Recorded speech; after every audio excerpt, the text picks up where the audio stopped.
Welcome everyone. তোমাদের সকলকে current affairs expert YouTube চ্যানেলে স্বাগত। আমি সন্দীপন স্যার।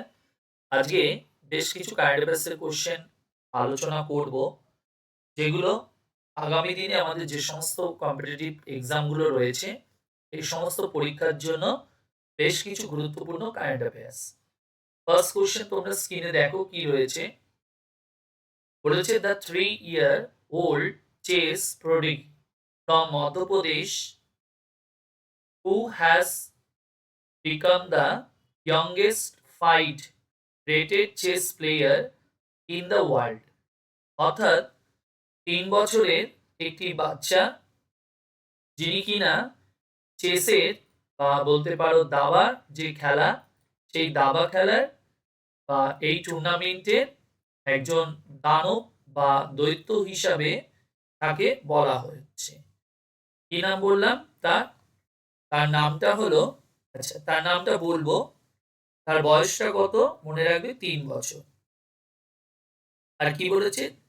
তিনি হলেন একজন দাবা খেলার দানব বা দৈত্য বা বড় কোনো পারফর্ম করেছে, যার জন্য তাকে ফাইট থেকে কি দেওয়া হয়েছে?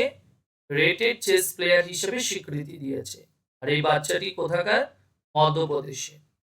তাহলে ওনার নামটা কি? বাচ্চার নামটা কি? মনে রাখবে, সারগ সিং কুশওয়াহা।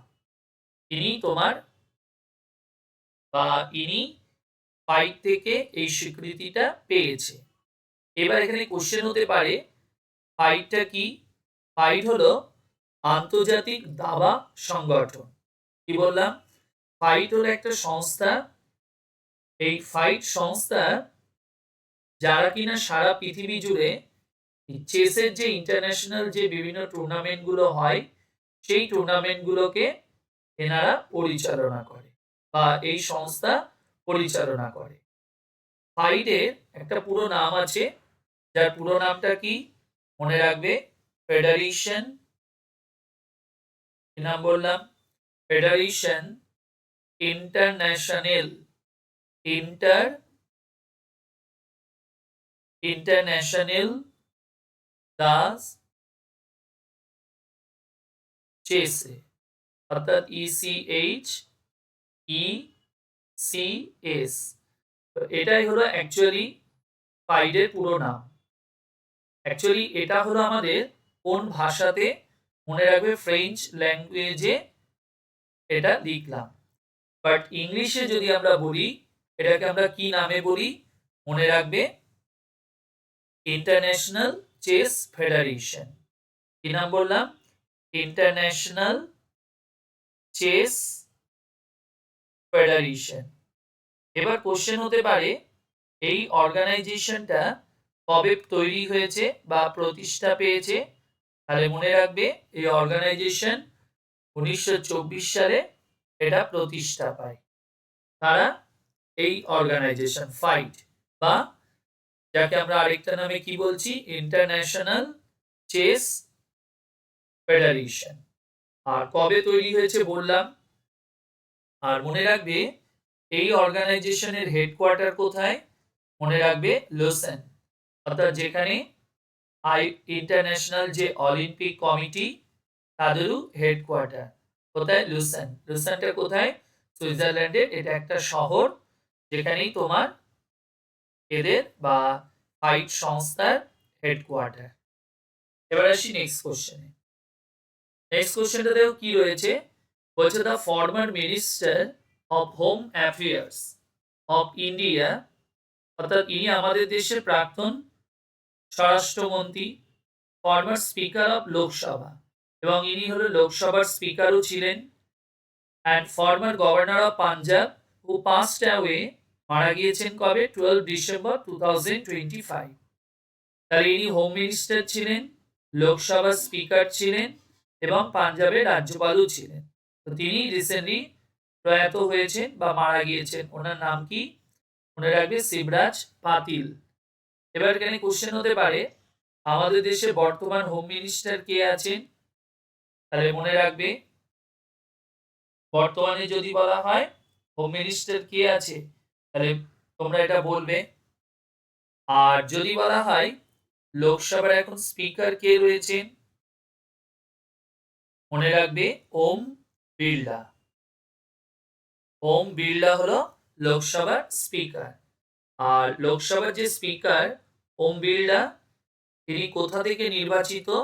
মনে রাখবে রাজস্থানে কোটা যে লোকসভা কেন্দ্র, সেখান থেকে তিনি ভোটে জিতে এসেছেন এবং লোকসভার মেম্বার।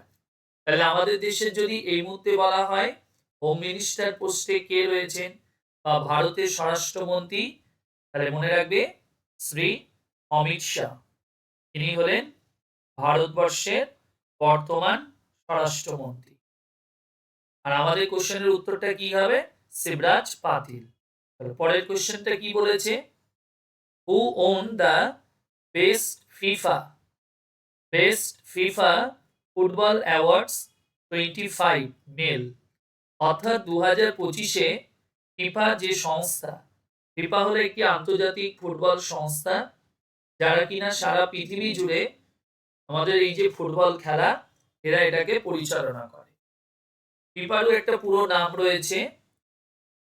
ফিফার পুরো নামটা যদি বলা হয় ফেডারেশন, কি বললাম? মনে রাখবে ফেডারেশন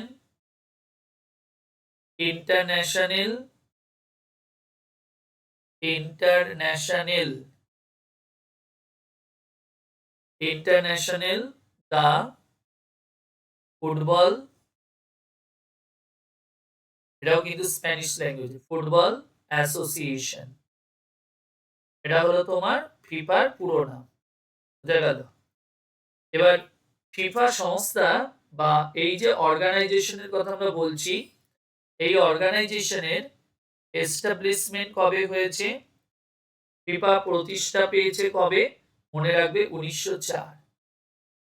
আর ফিফার হেডকোয়ার্টার, যেটা বহু পরীক্ষার কোশ্চেন, ফিফার হেডকোয়ার্টার কোথায়?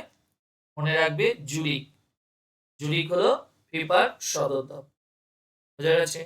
তো সেই ফিফা থেকে প্রতি বছর পুরস্কৃত করে সেরা ফুটবলার, একজন পুরুষ একজন মহিলা। তাহলে আমি এখানে কোশ্চেনটা কি দিয়েছি? 2025-এর সেরা পুরুষ ফুটবলার হিসাবে কে নির্বাচিত হয়েছে? তো মনে রাখবে ওসমানে ডেম্বল। তিনি কোন দেশের? মনে রাখবে ফ্রান্সের একজন ফুটবলার। আর মনে রাখবে তিনি ফ্রান্সের একজন ফেমাস, একজন বা বলতে পারো আন্তর্জাতিক স্তরে একজন ফেমাস ফুটবলার এনাকে বলা হয়। আর এখান থেকে আরেকটা কোশ্চেন হতে পারে, তাহলে মেয়েদের মধ্যে যদি বলা হয় ফিমেল ক্যাটাগরিতে, তাহলে মনে রাখবে মেয়েদের মধ্যে সেরা মহিলা ফুটবলার কে হয়েছে? বেশ কয়েক বছর ধরে ইনি হচ্ছেন, তার নাম আইতানা বনমাতি। আইতানা বনমাতি। তিনি কোন দেশের? স্পেনের একজন মহিলা ফুটবলার। আর কোন টিমে খেলে? বার্সেলোনা যে ক্লাব, এই বার্সেলোনা ফুটবল ক্লাবের সঙ্গে তিনি যুক্ত। কি নাম? আইতানা বনমাতি। ইনি মেয়েদের মধ্যে সেরা হয়েছে। আর পুরুষদের মধ্যে বললে ওসমানি ডেম্বল। নেক্সট কোশ্চেনে দেখো কি রয়েছে? What is the new name of MGNREGA? দেখো MGNREGA এটা একটা প্রজেক্ট। এটার অ্যাকচুয়াল পুরো নামটা কি? এটারই এখন নতুন একটা নাম হয়েছে। আগে এটার নামটা বলে দিই, সেটা হলো এমজি মিনি মহাত্মা গান্ধী।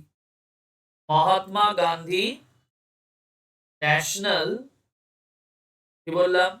মহাত্মা গান্ধী যে আমাদের নামে এটা নামকরণ করা হয়েছে। তো অ্যাকচুয়ালি এই স্কিমটার আগে একটা অন্য নাম ছিল। বোঝা গেল? তাহলে আমাদের যদি কোশ্চেন করে সবার আগে এই প্রজেক্টের নামটা কি ছিল? মনে রাখবে NREGA। তো পরবর্তীকালে হয়েছে MGNREGA। তো প্রথমত NREGA এটা কবে চালু করা হয়েছিল?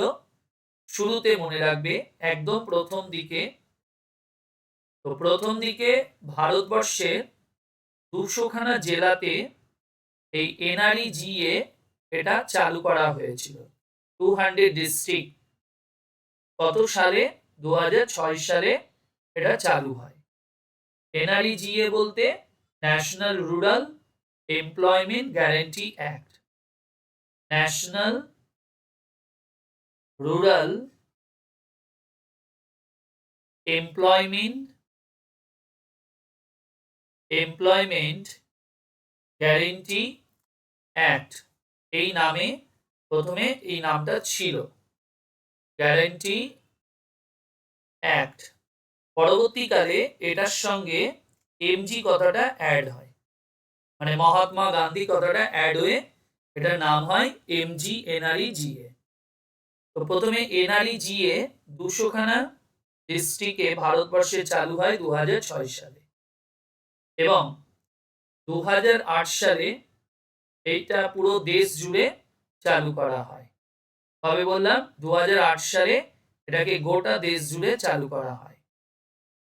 আর মনে রাখবে পরবর্তীকালে এটার সঙ্গে এমজি কথাটি যুক্ত, তো সেই এমজি অর্থাৎ এনআরইজিএ থেকে এমজি শব্দটা যুক্ত হয়। মনে রাখবে এই যে এনআরইজিএ থেকে এটা কি হলো?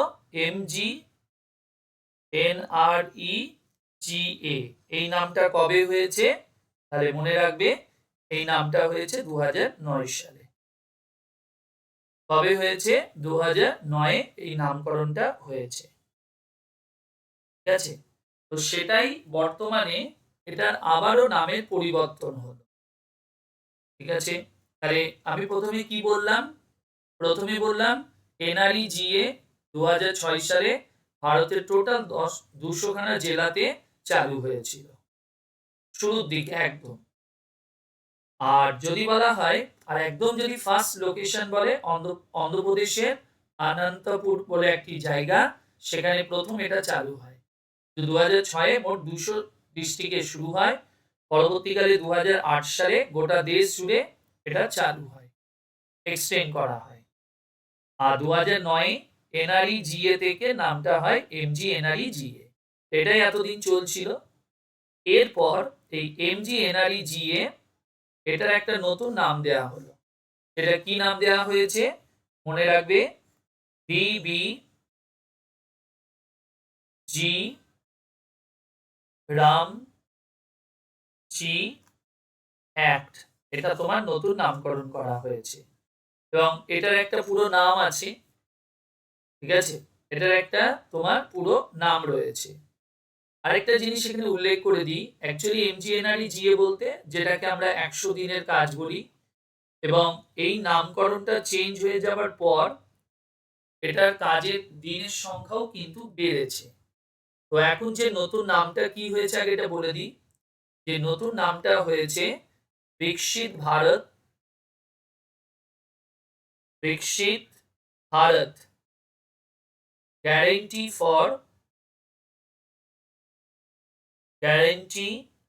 ফর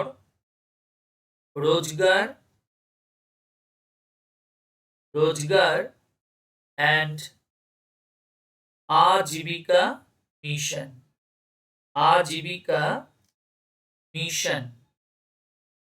ওকে, আজীবিকা মিশন গ্রামীণ অ্যাক্ট, এটাই ছিল তোমার নতুন নাম, গ্রামীণ অ্যাক্ট 25, অর্থাৎ 2025-এর ডিসেম্বর মাসে এটা নতুন নাম দেয়া হলো। তাহলে নামটা কি? এই যে নামটা হলো এই পুরোটা। তাহলে কি নাম বললাম আমি?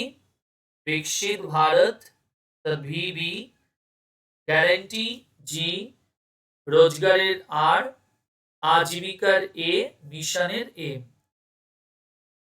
আবার জি আছে, জি ফর গ্রামীণ অ্যাক্ট 2025। এটাই তোমার নতুন নাম। তাহলে এমজিএনআরইজি এর নতুন নাম কি? এটা। আর এখানে মনে রাখবে আগে যেটা 100 দিনের কাজ দেয়া হতো সেটা এখন বেড়ে হলো কতদিন? 125 দিন কাজ দেয়া হবে। ঠিক আছে, নেক্সট কোশ্চেনে আসি। নেক্সট কোশ্চেন দেখো কি রয়েছে, the two sites which have been included as wetland for international importance in Ramsar site list under the Global Ramsar Convention. তো প্রথমত মনে রাখবে এই রামসার সাইট অ্যাকচুয়ালি এটা কি, এটা হলো জলাভূমি সংরক্ষণ, অর্থাৎ জলাভূমি সংরক্ষণের জন্য 1971 সালে 1971 ইরানের রামসার শহরে একটা সম্মেলন হয়। কবে? 2 ফেব্রুয়ারি 1971 এই দিনে এই সম্মেলনটা হয়েছিল। আর সেই সম্মেলনের নামেই আমাদের এই জলাভূমি সংরক্ষণগুলো হয়ে থাকে। ওকে, তাই জলাভূমি সংরক্ষণগুলোকে আমরা কেন বলছি রামসার সাইট, কারণ যেহেতু এই শহরে হয়েছিল সেই জন্য এই নামেই আমরা বলছি রামসার সাইট হিসাবে। বোঝা গেল? এবার কোশ্চেন হতে পারে, এই যে প্রতি বছর আমাদের এই যে রামসার সাইট দেখবে একটার পর একটা আমাদের দেশে অ্যাড হয়, অর্থাৎ জলাভূমিগুলোকে সংরক্ষণ করা পরিবেশের জন্য খুব উদ্দেশ্য, এটা খুবই গুরুত্বপূর্ণ একটা উদ্দেশ্য জন্য এটা করা হয়। আর এই নামেই বলা হয় রামসার সাইটের নামেই সংরক্ষণটাকেও আমরা বলি রামসার সাইট হিসাবে। তো আমাদের দেশে আমি যে কোশ্চেনটা এখানে দিয়েছি এই কোশ্চেনের এটা একটা হলো 97, আরেকটা হচ্ছে 98তম, বাট বর্তমানে এটা আরো বেড়ে হয়ে গিয়েছে 99। আমার এই কোশ্চেনের উত্তরটা আগে বলি, তার আগে একটা জিনিস এখানে উল্লেখ করে দিই, এই যে সম্মেলনটা কবে হয়েছে 71-এ, কোন দিনে? 2 ফেব্রুয়ারি। ওই জন্য এই দিনটাকে আমরা কি বলি, মনে রাখবে ওয়ার্ল্ড ওয়েটল্যান্ড ডে বা বিশ্ব জলাভূমি দিবস, এটা আমরা পালন করে থাকি। ঠিক আছে, কি বললাম? ওয়ার্ল্ড ওয়েটল্যান্ড ডে হিসাবে এটা সেলিব্রেট করা হয়। ওয়ার্ল্ড ওয়েটল্যান্ড ডে এটা সেলিব্রেট করা হয় কত তারিখে? প্রতি বছর 2 ফেব্রুয়ারি। আর সম্মেলনটা যেহেতু এই দিনে হয়েছিল এই জন্য এই দিনটাকে আমরা সেলিব্রেট করি। আর রামসারটা কোথায়? ইরানে। তাহলে এবার কোশ্চেন, আমাদের এই কোশ্চেনের আনসার কোনটা হবে? ডি, অর্থাৎ এ এন্ড বি বোথ, অর্থাৎ পাটনা বার্ড স্যাংচুয়ারি। মনে রাখবে এটা হলো 97তম, আর ছাড়ি ধন্ধ এটা হলো আমাদের তোমার 98তম। ঠিক আছে, এটা কোথায় অবস্থিত রয়েছে? মনে রাখবে গুজরাটে রয়েছে।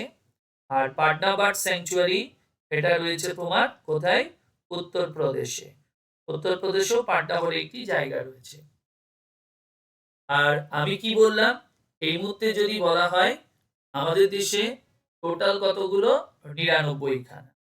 ঠিক আছে, তো 99th এটার নামটা কি? মনে রাখবে শেখা, কি নাম বললাম? শেখা ঝিল, শেখা ঝিল বার্ড স্যাংচুয়ারি, শেখা ঝিল বার্ড স্যাংচুয়ারি, শেখা ঝিল বার্ড স্যাংচুয়ারি। এটাও কোথায়? উত্তরপ্রদেশের আলিগড়, উত্তরপ্রদেশ, এখানে এটা অবস্থিত। তো এটাই আমাদের দেশের একদম লেটেস্ট, মানে আমি বলছি 99তম বলা যেতে পারে ভারতের রামসার সাইট। তাহলে এবার এখান থেকে একটা কোশ্চেন হতে পারে, ভারতের যদি বলা হয় প্রথম রামসার সাইট কি ছিল?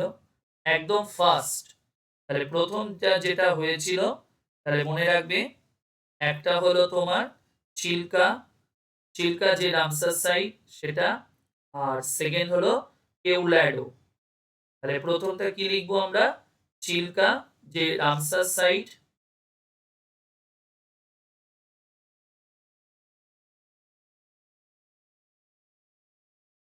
চিলিকা লেক এটা একটা। আরেকটা নাম, এটা কোথায়? চিল্কা লেক, মনে রাখবে এটা হলো উড়িষ্যা, এটা হলো উড়িষ্যা।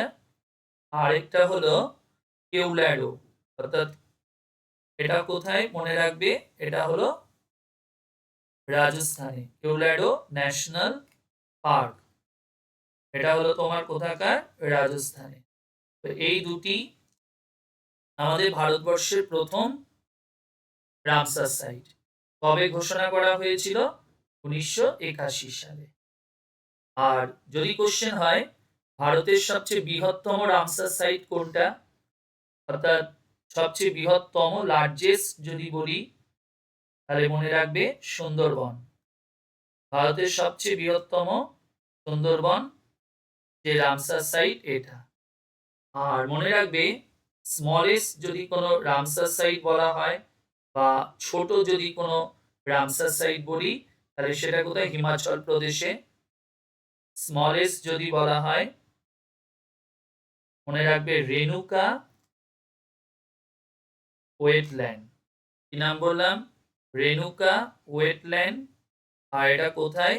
মনে রাখবে হিমাচল প্রদেশ। ঠিক আছে? তাহলে সবচেয়ে পুরনো যেটাই বা প্রথম, বৃহত্তম, ক্ষুদ্রতম বললাম, একদম লেটেস্ট কোশ্চেনের আনসার বললাম, সম্মেলন কোথায় হয়েছে সেগুলো আলোচনা করলাম। আশা করি তোমরা বুঝতে পেরেছো। ঠিক আছে? তো যদি আমার ক্লাস তোমাদের ভালো লাগে তাহলে অবশ্যই চ্যানেলটিকে শেয়ার করবে, লাইক করবে, কমেন্ট করবে, অবশ্যই সাবস্ক্রাইবও করবে। আর এই ক্লাসের পিডিএফ যদি তোমরা পেতে চাও তাহলে অবশ্যই আমার ডেসক্রিপশনে লিঙ্ক দেওয়া রয়েছে টেলিগ্রাম চ্যানেলে, সেখানে জয়েন করে যাও। প্রত্যেকটা ক্লাসের পিডিএফ তোমরা সেখান থেকে পেয়ে যাবে। সকলে ভালো থেকো। Bye, tata.